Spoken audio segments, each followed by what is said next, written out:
उभं केलं की फोडून टाकणार.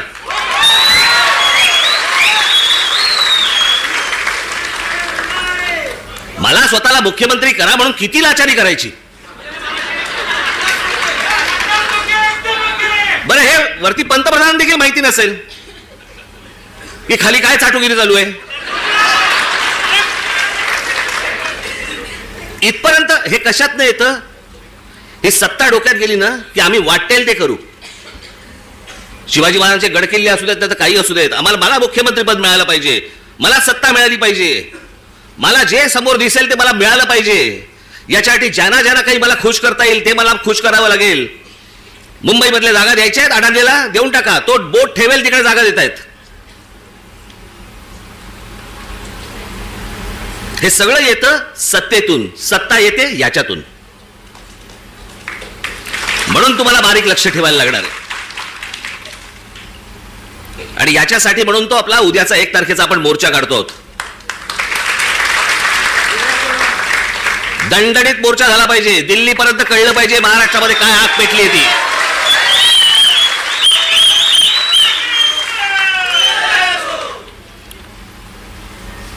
शिवाजी पार्क सारखी ती परिस्थिती नाहीये तिकडची. त्याच्यामुळे तिकडे बसेस किती तिकडे जाऊ शकतात वगैरे मला माहिती नाहीये. पण तुम्हाला माझ्या खास करून माझ्या महाराष्ट्र सैनिकांना सीसीटीव्ही कॅमेरा मधलं जे काही शूटिंग आहे ते म्हणे प्रायव्हेट आहे. प्रायव्हेट काय काय तरी शब्द वापरला. त्याची प्रायव्हसी कसली आली. एखादा माणूस मतदान कुठे करतोय, मत कुठे देतोय, ही प्रायव्हसी असू शकते. मतदार कसा प्रायव्हसी त्याची असेल जपायची. आम्हाला माहिती आहे की मतदार कोण आहे ते. जे पटत नाहीत, जे पचत नाहीत असे कोणते तरी उत्तर द्यायची आणि त्या सगळ्या भानगडीमध्ये या सगळ्या निवडणुका घ्यायच्या आणि मग सत्तेमध्ये आल्यानंतर वेडवाकडं कसंही वागायचं. जे मी त्या दिवशी तुम्हाला सांगितलं असं या सगळ्या राज्यांवरती, या सगळ्या शहरांवरती त्यांचा सगळ्यांचा डोळा आहे. बाकीचे सगळे तर गेलेच आहेत घरंगळत. आजची बातमी आजची किती आपण आपला सगळा स्वाभिमान किती घाण टाकायचा, याला काही मर्यादा. शनिवार पुरता 1 मत त्याच्या गालावर द्या आणि मला असं वाटतं तुमचा बॉस पण मतदारच असेल, त्यालाही घेऊन या.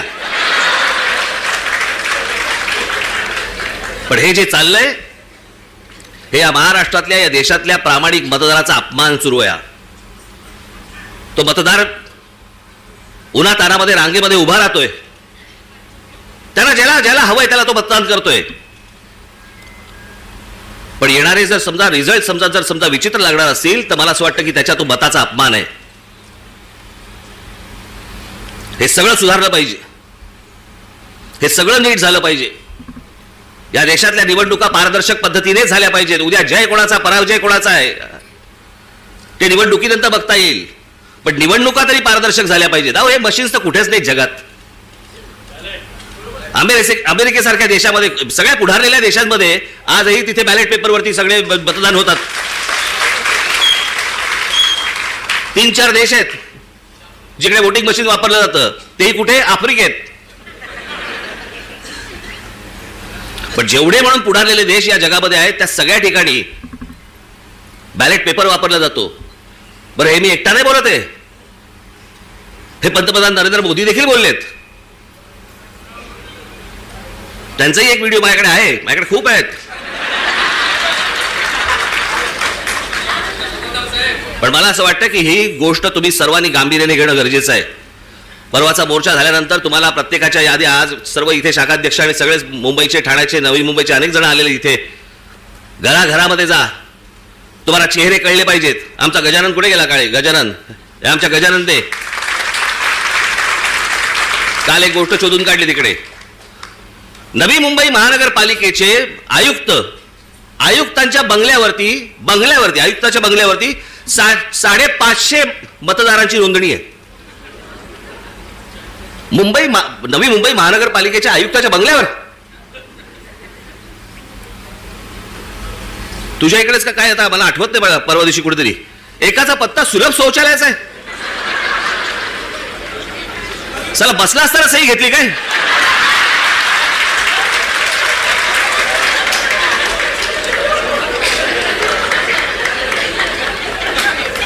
काहीही सुरू आहे. आणि मला असं वाटतं हा काही पोरखेळ नाहीये. हा तुमच्या आमच्या सर्वांच्या आयुष्यातली प्रत्येकाची 5-5 वर्ष जात आहेत. मी नेहमी सांगत आलो माझा पुनर्जन्मावरती विश्वास नाहीये.